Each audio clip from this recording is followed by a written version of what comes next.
What's happening, everybody? Welcome to third ever, I think, edition of the Top 10 Ads in Yahoo Fantasy Basketball Leagues. I'm Dan Besbris, and this is Old Man Squad Fantasy Basketball. Follow me on social media at Dan Besbris, DanBesbris. We do a lot of work in between shows over there. I would, again, humbly suggest, request, insist that you come hang out on social. Even though there are a lot of parts of it that suck, you got to get the good stuff or someone's going to beat you to the punch in fantasy basketball. Hit that like button as you're settling in. Those are important. Frankly, just watching is important, so thank you for doing that. Hit that subscribe button as well, and rate and review the property here, Old Man Squad Fantasy Sports Network. These are the 10 most added players across Yahoo Leagues today. The list sits before you, those that are watching with us on YouTube. And I'll just read the first 10 to you, or the top 10, and then we'll go through them one by one and let you know what I'm doing with those 10 players. Number 1 is Goga Bitadze. Number 2, Cole Anthony. Number 3, Donte DiVincenzo. Number 4, Trace Jackson Davis. Number 5, Ben Simmons. Number 6, Larry Nance Jr. Number 7, Spencer Dinwiddie. Number 8, Russell Westbrook. Number 9, Dillon Brooks. And number 10, because we got to have a couple of hyphenated, Kentavious Caldwell-Pope. We're going to go through number 1 through number 10, one by one. And I'll let you know if these players are worth adding and under what circumstances. Number 1 on this list is Goga Bitadze, who, again, like the overall season numbers at 9.5 points, 8 rebounds. I don't think that they quite tell the entire story. That's going to be the graphic that you guys have on your screen. But Goga's been so much more than that for the Magic. 9.5 points, 8 rebounds. He's also at 0.7 steals, 1.6 blocks, 65% from the field, and 77% at the free throw line.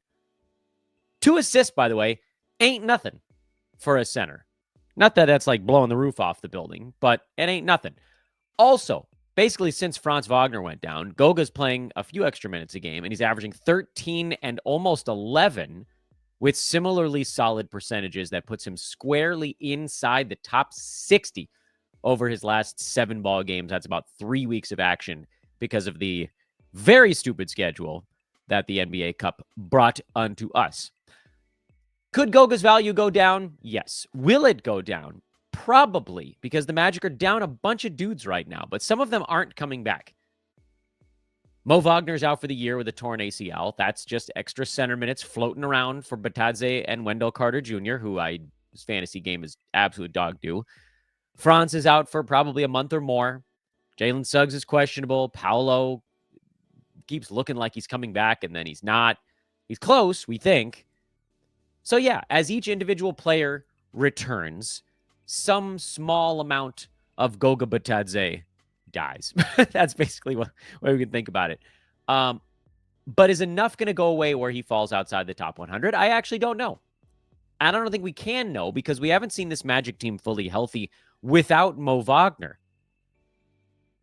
Right now, it looks like Bitadze's lapped Wendell Carter Jr. for that center spot. I don't know if that's going to be the case again as everybody gets healthy and they get their power forward options back, but that's the way it looks right now. They seem better with Goga than with Carter Jr.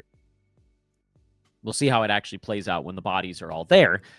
But there's every reason on earth to have Goga on your team. I don't really understand how he could still be one of the most added. It seems like he should have been added a long time ago for all of this run. There was like a 1.5, 2-game window in there where it looked like the Magic were about to get healthy and Goga's role was shrinking. He was splitting minutes again with Wendell Carter Jr., with Mo Wagner. And then Franz went down and the whole thing dematerialized into this, whatever this other path is, which is really good for him. So yes, obviously Goga needs to be rostered everywhere. That's a freaking no-brainer. BetOnline continues to be the world's most trusted betting platform and your number one source for online betting. They've got all the things you want in an online betting resource. In-game live betting, the earliest odds, action on football, NBA, college hoops, hockey, UFC, and props, and the ability to watch the games as they happen. That's the fun part. When you make a wager, you don't want to just check at the end of the night and see if it went well or poorly. You want to be involved in it. You want to feel your heartbeat. You want to feel your stomach twist into little knots. You want to, if you've got irritable bowel syndrome like your friendly neighborhood fantasy basketball host, you want to feel like you need to go to the toilet in the middle of the ball game. Head there today. That's Bet Online. That's where you're heading. Use promo code BELIEVE, BLEAV, to get a welcome bonus when you make that first deposit during sign up. Bet Online. The game starts here. Number 2 on the list is Cole Anthony, Goga's teammate on the Magic, who, again, the season numbers at 6 points, 2 boards, and 2 assists. Blech. But the last one single game for Cole was a truly heroic effort. 35 points, 8 rebounds, 9 assists, a steal, a block, 2 3-pointers, 13 out of 25 shooting. That's 52%. 7 for 7 at the free throw line. He did it in 28 minutes because the Magic had no one left that was willing to take a shot or create a shot. That's basically what happened. Suggs was out on top of both Paolo and Franz. Mo Wagner went down very early during his tenure in that ball game, and he won't be back for a calendar year. Cole Anthony's the last man standing who can actually go dribble and get to an open spot on the floor. The rest of that team are guys that rely on other people to get looks right now. I mean, I guess you could say that Anthony Black is kind of like a maybe, but he's still so young. So this one is obviously a short-term fix. In fact, even when Jalen Suggs comes back, which could be as soon as later on this evening, I probably wouldn't start Cole.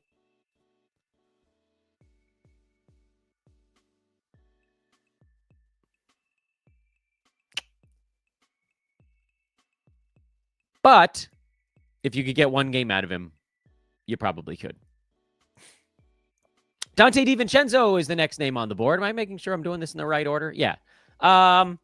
The short version here is kind of nah. He played 25 and a half minutes in each of the last 2 ball games. Yes, he has shot the ball better. There is no denying that. And overall this year, his shooting has been quite poor.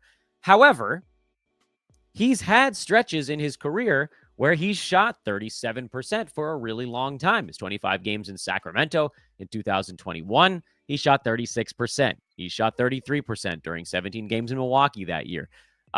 Typically, he's in the low 40s, so you'd expect that that number comes up. But I keep saying that about Mike Conley also, and it isn't to this point. DiVincenzo was around a top 100 guy during his Golden State season. That was in 26 and change minutes per ball game. He was taking 7.5 shots. So by that measure, 8.3 shots per year should be around enough to get him near the edge of the top 100. But his free throw percent is down from his career number, although last year it was around this same number. His field goal number is way down. His three-point percent is down. Pretty much everything is down. His blocks are down. His steals are, fine, but also a little bit down. Rebounding is down. Turnovers, believe it or not, are going the wrong way for Donte, but not like a thing that you're overly concerned with anyway. So what do we do? What do we do with Donte DiVincenzo? I think you can watch list him for now. I don't think he needs to be on your ads board yet. If he can start to string a few together, maybe you see the usage change. Maybe you see the Wolves go kind of like in a little bit of a different direction with the personnel they've got. So far, we haven't seen that. 25 and change minutes is not really enough to give him any kind of reasonable upside. And you're not racing out to pick up a guy where you're like, oh, if this breaks right, he could be top 100. If it breaks right, you want more than that. If it breaks poorly, you want someone who's in that filler range. And right now, DiVincenzo is one large chunk below that in terms of projected valuation. Trace Jackson Davis. He shot 7 out of 8 in his last ball game and played 26 minutes. And I'm showing the YouTubers the game log here. No Draymond Green was obviously a big part of that. In fact, we can pull up the entire game log just to make a point. This was the most minutes he played in any ball game all season long. 25 minutes, 48 seconds, the official number on your screen. It's the 4th, 5th highest field goal number he's taken at any point all season long. Draymond might miss another one, but Draymond's missed other games, and in some of those, it was actually Kevon Looney that stepped up and did more stuff. So we're talking about a maybe, which again, like if you're going to make an ad, especially on an overload day, but just in general, you want something that's better than a maybe. And Trayce Jackson-Davis, just looking at his numbers throughout the entire season, the best thing you can call him is a maybe. We'll go back to the game log again, just so folks can kind of see like how it all shook out. Yeah, there's been a couple games in there where he's played enough minutes to make an impact. The like opening night being one of them. Whoops, I got to scroll a little bit farther over. And that was fine. First 2 games of the year, it looked like he might have a shot at it. But then since then, it's been pretty iffy. 23 minutes in there. That was 12 and 6. Even in the games where his minutes are a little bit better, the defensive stats haven't been what you'd want them to be either. So, yeah, Draymond's out. I get it. That plays a role in the Trayce Jackson-Davis experience, but it's not enough of one. Because, again, looking back at these other ones, you're talking about a guy that might get you like a dozen points, 7 or 8 rebounds, and not a whole lot else with bad free throw numbers. I'll pass. I think we can do better. We're moving faster than I expected. Ben Simmons, the next name on the list. I guess we're not moving that fast. He's an obvious yes. He's a very obvious yes in my eyes. I know his turnovers are bad, and so if you look at the last week numbers for Simmons, they're gonna still look extremely low. I don't think he's even inside the top 200 over that stretch. So yeah, I mean, I get it. Like you're looking at a guy that's not really hyper well ranked, but here's the thing: he moved into the starting lineup, whatever it is, 3 games back. So I guess it's been about 1 week. He's averaging 12 points, 5 boards, 8 assists, 1.3 steals on 52% from the field, 82% at the free throw line, but 5.7 turnovers. In a punt turnover build, he's been wonderful over that stretch and seemingly like kind of getting more comfortable by the day. If you're not punting turnovers, he's been a train wreck. And I get it. Like head-to-head leagues, you're trying to maximize games. You're probably not that worried about turnovers overall, but you could still have a week where maybe your team isn't that bad at turnovers. You maximize games and you win them. With Ben Simmons right now and maximizing games, if you're streaming, you're going to lose turnovers unless your team was like one of the best ones in the league. So we're talking about a player at the moment, at least, that you either want to be the best turnover team in the league where you can just sort of weather it, or the worst where you got nothing to lose. And that's effectively a punt turnover team. So Ben Simmons, very much an ad for me, because I also think that 6 turnovers is probably not going to stick long term. I know that he's playing more minutes and blah, blah, blah. But historically, not that we can necessarily say, oh, well, this is what's going to happen again, because look, he's this Ben Simmons is not the same as the old Ben Simmons. But historically, while the turnovers have been high at times in the past, we're talking about probably more like 3+, 3.5, something like that. Not 6. That feels exorbitant. That feels excessive and like a number that has to go down.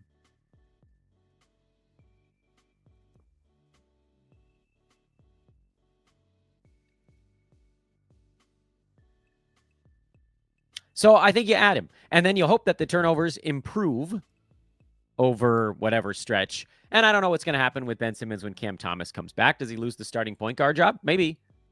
But he also might not.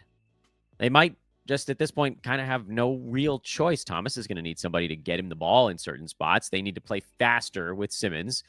He's not going to shoot very much, so who cares? But a little bit more lately. 9, 11 shots. That's big numbers for him.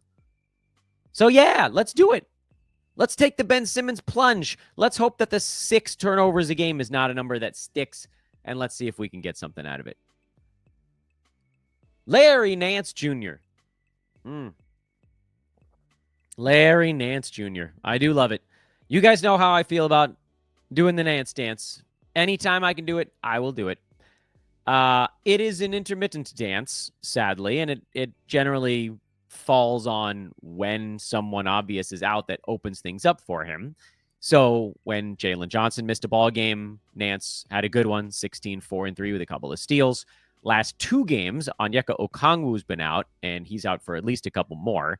And Larry went for 21 and 13 and then 7 and 10 with a combined 2 steals, 4 blocks, 6 assists, and 6 3-pointers over those 2 games. He's been incredibly versatile. He's a first rounder in his last 2. I know, I get it. Or 3. You could call him 3.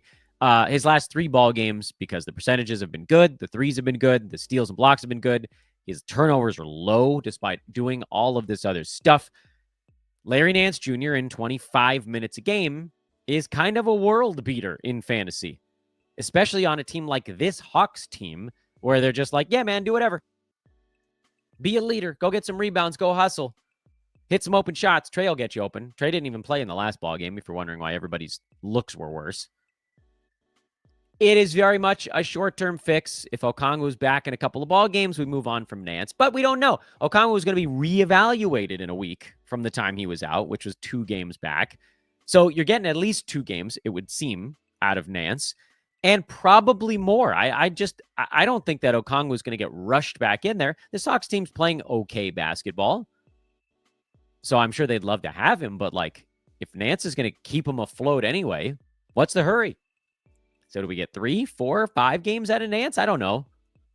But I would do it, no matter what that number is. Spencer Dinwiddie. His is a fast one. We don't need to spend that much time on Dinwiddie. He's been good when Luka's been out. That one's an easy one. Luka's missed the last couple of ball games. One of them Kyrie also missed, so that was like an even bigger no-brainer. But you can look at the game log and you can pretty much just point, the Leonardo DiCaprio meme, jump leaping forward in his chair to point at the screen. Those are the games where one of the stars was out. Look at the Spencer Dinwiddie game log. It's like nothing, then a 28 here in mid-November. And then there was a stretch right near the end of November where we went 28, 36, 33, 31, 34. Dropped back down to 24. I wonder if somebody came back in that game. And now the last 2 games, 37 and 29. If Luka's out, you play Spencer. Easy. I think Luka's questionable, or did he get ruled out for this one already? Questionable. Yeah, questionable. That's where we're at. So upgraded from doubtful to questionable, meaning we might get him on Monday, in which case this whole Spencer Dinwiddie discussion is a moot point. And I would think that in a very best case scenario, you get 1 game out of Dinwiddie, because I'm pretty sure Luka's back by the Christmas Day game if he doesn't play today. So that one's an easy one. Let's keep moving. Russell Westbrook. This one's actually a little bit of a harder one because Russ is like, he's such a statistical enigma. He's putting up these big fantasy lines lately. And his role has been steadily growing for the Nuggets. And he always gets assists. That's never been a problem. He's at 6.5 assists per game on the year. And they score a little bit. The rebounds kind of come and go. You have some big ones. You have some non-existent ones. It has a little bit to do with the shots the other team is taking, whether or not he's sharing the floor with Nikola Jokic. Those types of little things impact the rebounding stuff. Like he's not the rebounder that he was a few years ago. He's old now. But the steals are there, and I don't think they're going anywhere based on the way he's playing, just the frantic Westbrook pace, and everybody's steals are way up this season. And the field goal percent is better, and that's the Jokic effect to a certain degree. It's not great. It's at 43%, so I guess technically it's down, but it's been better lately. Still, I would offer probably too many 3-pointers. 36, roughly. 36% of his shots have been from downtown. So, we're talking about a player that there's like a couple of things we need to think about here, which is which Russ is the real Russ. He's on a heater right now. There's no question about that. 62, 67, 64% his shooting in his last 3 games. And it's not on low volume. 8 out of 13, 8 out of 12, 9 out of 14. Nuggets have had some overtime fun. So you kind of got to look at what your team is made of. Can you absorb the high turnovers? Can you absorb the bad free throw shooting? I hope the answer is yes, because over the last week, so basically 3 games, Punt turnover, Westbrook is a fourth rounder, 19, 6, and 7, 64% shooting. Yes, I mean, obviously some of this stuff is unsustainably high. Over the last 2 weeks, because Christian Brown missed a couple of games in there, Westbrook is at number 93 without a punt. And he's much higher than that if you're punting either turnovers or free throw. And that's the beauty of Russell Westbrook. His assists are always going to be high. The steals are a good number. His scoring is okay. He's good enough at some stuff to counterweight the stuff he's been bad at. The question about Westbrook is, what happens when the field goal percent pivots back down again? He's not going to shoot 56% long term. It always kind of feels like it when guys play with Jokic, that they're just going to like magically shoot 12% better. But also, guys go on hot runs. I've added Westbrook in a lot of spots. I think that some of my teams that are really good at foul shooting can just sort of handle his crap. My teams are oddly not as good at turnovers this year, mostly because I ended up with more James Hardens than I thought I would, but he kept falling. So what does that do? Well, even on the roto side, you kind of don't want to have two guys that are derailing you in turnovers, but also, I mean, if I'm already like third to the bottom, what's the difference really there? And then with head-to-head, I think it's a little bit of an easier decision because you're, again, sort of half punting turnovers every week, even if you're not intending to. And then free throw, maybe you just catch him on a week where he goes like 5 for 7 at the foul line and you get a little bit lucky. He's going to hurt you overall, though. And he's going to have to remain this good to be inside the top 100 without a punt. So Westbrook, to me, in the similar vein to Ben Simmons, although with Simmons, his free throw shooting, number one, has been better than Westbrook's, and he just doesn't go to the line very often. Maybe we'll see it a little more. I think he took 6 in his last ball game. They are strikingly similar from a fantasy profile. Simmons more reliably high field goal percent. Russ, I would probably venture to say more reliable scoring. But otherwise, it's damn close. Like real damn close. I would prefer Simmons. I think his role is safer right now. Westbrook, as a bench guy, could very easily just get 23 minutes on a given night if the starters are playing relatively well. And if he does, he's going to go extra hard in his 20-some-odd minutes, and he could hurt you in a lot of spots. I think they both, Westbrook and Simmons, belong on rosters. It'd be hard to put both on the same fantasy team, or you're going to be very, very bad in turnovers and free throw percent. But find a spot. I think you can find a spot. Down to our last two names. Dillon Brooks is number 9. And Dillon Brooks is on one of his little mini heaters. And I want to just sort of like take do what my late grandpa, my Papa Dave, used to do. Anytime somebody was doing something that he was sort of done with, he'd just give him this look. And we call it the Papa Dave wave in our family. Just one hand, for those that are listening. For YouTube, you can see me doing it. It's just one hand kind of pushing away at somebody else. Like, that's enough of that. I ain't got time for this. Dillon Brooks is very much I got time for this kind of thing. Every once in a while, he'll have 2 or 3 games where he shoots 55% and he hits like 7 or 8 3-pointers over those 2 games or whatever it is. And we're in one of those right now. But we know Dillon Brooks. We know what he is long-term. He is a 150 to 200 rank fantasy player who gets up into the 130s on the best heaters and then falls right back off the map. It happens so regularly. Like, you can see it on your screen. He shot 8 of 14 in a game. What the hell day was that? I've lost track of it.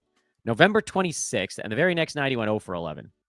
It always levels out with old Dillon Brooks, and it usually happens quickly. He doesn't go on like a 4-week heater. It's like 2-game hot, 2-game cold, and it just bounces back and forth. He's extremely unpredictable in that way. So if you're chasing this one, God help you. I can't do it. I know he scored a bunch in the last 2 ball games. He had 13 free throws in his last game. Where the crap did that come from? But again, you're talking about mid-20s in scoring in each of his last 2 games. And so he's going to get picked up in a bunch of spots, as evidenced by the fact that he's number 9 on this board. But he's not good. He's not a good fantasy player. He's not really a good offensive player. He's he's a heel who is pretty good defensively. And he's sort of an identity guy for the Rockets. But no, fantasy-wise, I want no. And finally, KCP, who basically falls into the same bucket as Cole Anthony, which is if Franz is out, if Paolo's out, if Suggs is out, and we know Mo Wagner's out.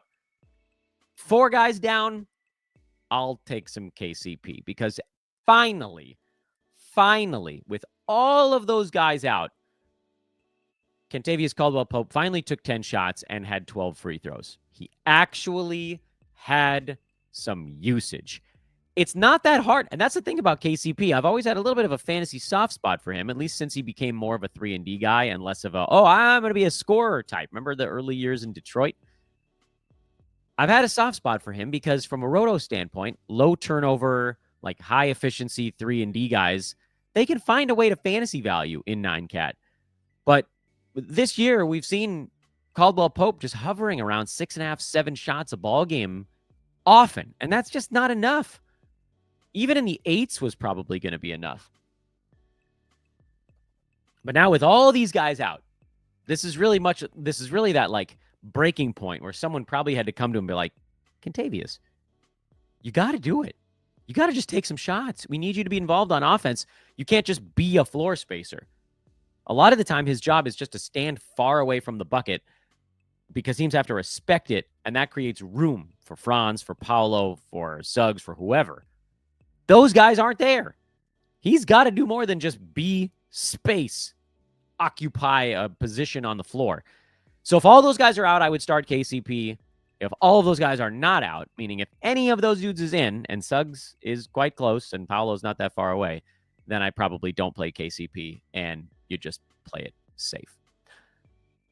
And that, friends, is your top 10 most added players across fantasy basketball leagues on this jam-packed 28-team Monday. I hope that was useful for you guys as you were trying to figure out what to do with some of the dudes on your waiver wire. And these days where there's either 0 games or a full slate, those are the fun days to do it because you're not getting like 1-game streamers for the most part on the list. You're getting guys that people actually think can be somewhat useful, and they're like picking their favorites from the waiver wire. Hit that button, thumbs up. It's right there. Just do it. Do it now before we sign off. Subscribe. That's also a big deal. Rate and review on iTunes and Spotify. Spotify's so easy to do it. We're over 350 on that one already, which is also very cool. Thank you, everyone, for making Old Man Squad one of your stops here in the fantasy landscape. We've been growing like a weed, flying, spreading like wildfire. That's a Tom Petty album, Dan. Like wildfire. I belong among actually probably a wildfire with the way that I'm finishing up this podcast. At Dan Besbris over on Twitter, DanBesbris.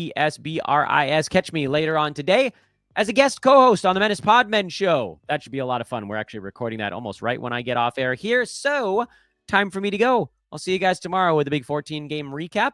I'm Dan, and I'm out.